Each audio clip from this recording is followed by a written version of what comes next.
inching closer to the midterm elections and early voting is already underway. Yeah, there are concerns, though, about voter turnout in our area. 13 WREX's Destin Howard has that story.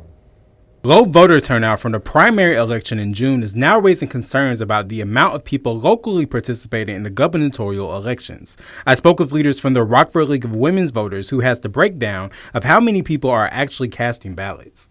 Locally, Winnebago County, that's the whole county, including Rockford, was 22.3% of registered voters voted. The city of Rockford, separated out of Winnebago County, came in at a whopping 17.52% of registered voters voted. Carol Davies, chair of the Voter Service Committee, say this could be linked to fear of individuals belonging to a party. People are reluctant to claim a party. If you claim a party, does that mean that you are affiliated with that party and somehow supposed to always vote that way? There are a lot of people, and I think a lot of very informed people, who split tickets. They will vote for the candidate and not the party. In an attempt to give voters greater access to voting, the Rockford Board of Elections opened up an off-site testing location right here at Emmanuel Episcopal Church. That's located on the corner of Park Avenue and North Church Street.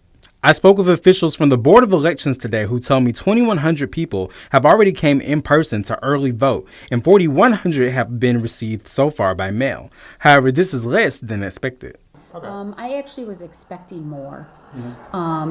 In the 2020 election, we had probably double that, but that was a presidential election. Right. And people vote in presidential elections a lot more than they do in our consolidated elections or in our general elections. Executive Director Stacey Bixby asked that an increase of local participation will enable the overall voice of the city to be heard. A lot of people say, well, my vote doesn't count. Well, your vote does count. Your vote matters. And if the person that you voted for doesn't get elected, that's unfortunate for you. But if you don't vote at all, then talking about how awful our politicians are, it's just, you have to vote.